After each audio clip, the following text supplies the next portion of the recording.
Bismillahirrahmanirrahim. Assalamualaikum warahmatullahi taala wabarakatuh. Alhamdulillahirabbil alamin. Wassalatu wassalamu ala asyrafil anbiya'i wal mursalin wa ala alihi wa sahbihi ajma'in. Rabbi shrah li sadri wa yassir li amri wahlul 'uqdatam min lisani yafqahu qawli. Baik anak-anak, untuk tajuk pada hari ini bagi subjek jinayat, kita akan sambung bagi pembelajaran tajuk yang kedua iaitu Qisas bahagian 2. Okey, baik.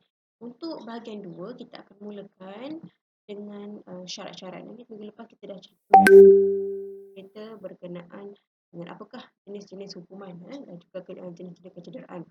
Dan bagi minggu ini kita akan bercerita tentang yang pertama, syarat wajib qisas. Baik.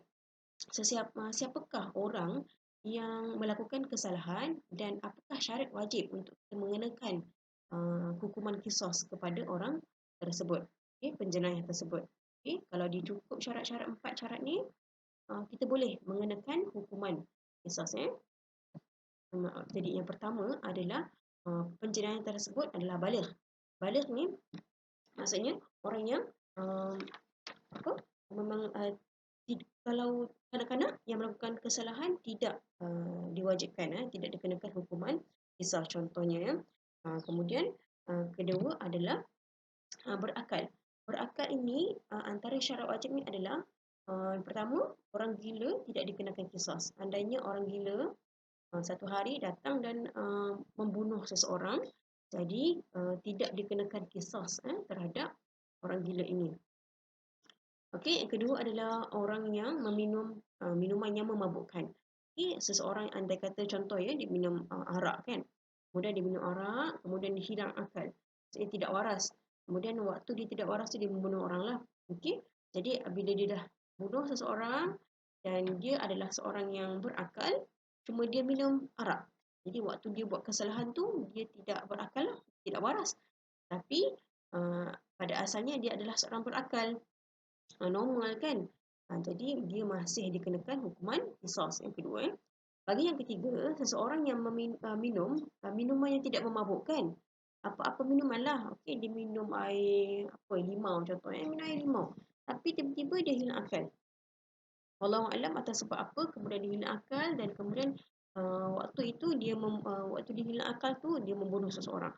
Tapi asalnya dia tidak meminum sesuatu yang memabukkan. Jadi kerana dia membunuh saat dia hilang akal tetapi minuman itu tidak memabukkan, jadi dia tidak dikenakan hukuman qisas. Okey. Yang pertama, orang gila tak kena qisas. Yang kedua, kalau minum yang memabukkan kena qisas. Tetapi yang ketiga, kalau minuman tersebut tidak memabukkan, tidak dikenakan hukuman qisas. Syarat yang ketiga adalah pembunuh bukan kalangan ahli keluarga. Okey, baik. Contoh dia ada 4 situasi di sini. Yang pertama, sekiranya pembunuh adalah penjenayah ataupun pembunuh adalah bapa ataupun nenek ataupun atuk yang ke atas kan. Dia bunuh cucu ataupun dia bunuh anak dia, dan ke bawah lah, cicit ke piut-miut lah ke bawah lah kan. Maksudnya dia tidak dikenakan hukuman qisas. Berbeza pula dengan kedua, ketiga dan keempat. Okey. Syarat wajibnya antaranya yang kedua, sekiranya anak yang bunuh bapa ataupun anak bunuh datuk ataupun anak bunuh ibu, dia dikenakan hukuman qisas. Begitu juga nombor ketiga, mahram membunuh mahram. Contoh mahram ni siapa? Adik-beradik kita kan. Yang beradik adik-beradik lah. Okey, adik bunuh kakak ke ataupun abang bunuh adik ke, masih dikenakan hukuman qisas. Yang keempat adalah saudara bunuh saudara. Saudara ni termasuklah sepupu ataupun makcik, pakcik dan sebagainya lah. Okay, yang jauh sikit hubungan darah dengan kita. Yang terakhir, syarat wajib qisas adalah mangsa tidak kurang kedudukannya dari pembunuh. Okay, ada 2 contoh sahaja. Yang pertama, orang Islam membunuh orang kafir tidak dikenakan qisas. Dan yang kedua, orang merdeka membunuh hamba tidak dikenakan qisas. Okey. Baik, kita pergi kepada poin yang seterusnya iaitu 2.5.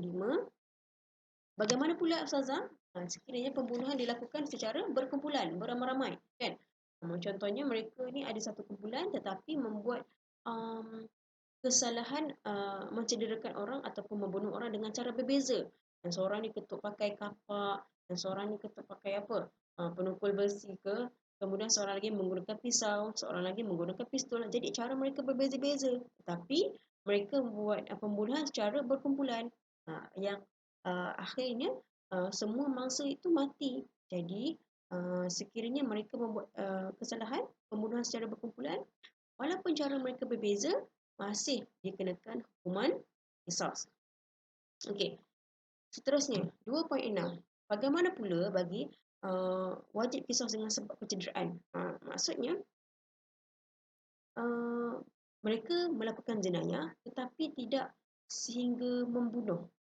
Mereka membuatkan seseorang itu cedera anggota sahaja. Contoh, seseorang datang dan menumbuk mata ataupun mulut hingga menyebabkan kecederaan kepada orang tersebut, mangsa tersebut. Menyebabkan mungkin jika tumbuk mata tu jadi buta ke kan, menggunakan senjata kan yang mencederakan. Contohnya matanya buta. Contohnya tangannya kudung. Menyebabkan kudung lah. Okay, terpotong tangan ke ataupun menyebabkan kakinya tempang. Jadi bagaimana? Di dalam Islam dikenakan hukuman qisas terhadap kecederaan yang dilakukan. Contohnya, kalaulah anggota badan seseorang itu menyebabkan hilang dari penglihatan, pendengaran atau rasa, wajib mesti dikenakan qisas. Balas baliklah. Okay, begitulah Islam meletakkan hukumannya. Okay, baik. Maksudnya sama dengan apa yang penjenayah lakukan. Okay. Kalau mata yang dicederakan, maka matalah yang dibalas balik. Okay. 2.7. Syarat qisas dengan sebab kecederaan. Okey, baik. Sekiranya seseorang penjenayah itu dia menyerang mangsa tapi tidak menyebabkan kematian. Bagaimana kita nak tentukan seseorang itu mesti, apakah syarat untuk kita tentukan seseorang tu kita boleh balas balik kesalahan dia, tapi sebab dia mencederakan sajalah, dia tidak membunuh kan. Macam tadi dia serang mata saja ke, ataupun dia serang kaki yang menyebabkan kaki patah, ataupun dia menyebabkan tangan kudung kan. Jadi bagaimana, apakah syarat-syaratnya? Okey, mari kita lihat. Yang pertama, kedua, ketiga dan keempat adalah sama syarat dengan syarat wajib qisas. Yang tadi kita dah tengok satu persatu kan.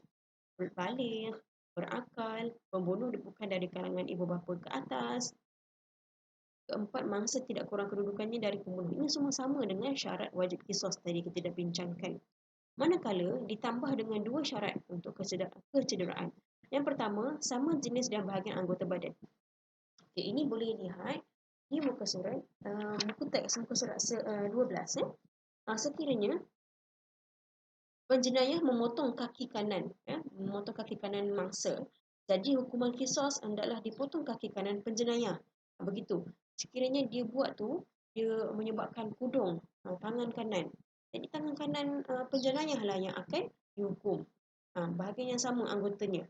Okay? Sekiranya memotong telinga kiri, penjenayah potong telinga kiri mangsa kan. Jadi hukuman qisas untuk penjenayah adalah dia potong telinga kiri penjenayah. Maksudnya bahagian yang sama. Sekiranya dia membutakan mata mangsa, maka hukuman qisas bagi penjenayah adalah dia butakan mata penjenayah. Sama. Apa yang dia buat, dia dapat balik lah. Okay. Manakala yang keenam, anggota badan mangsa dan penjenayah dalam keadaan sihat dan berfungsi. Maksudnya, sewaktu dia mengkudungkan tangan kanan, contoh dia kudungkan tangan kanan mangsa, tangan itu masih berfungsi dengan baik. Boleh pegang, boleh rasa, boleh apa lagi, boleh buat aktiviti seperti biasalah. Jika begitu, maka bolehlah dia diqisas ataupun dibalas balik dengan tangan kanan juga. Okay. Kita tidak, maksudnya kita sekiranya kita tidak potong tangan atau kaki yang baik, okey, jadi begitulah kita balas balik dengan hukuman setimpal yang sama dengan anggota yang dicederakan. oleh penjenayah. Okey. Maksudnya kalau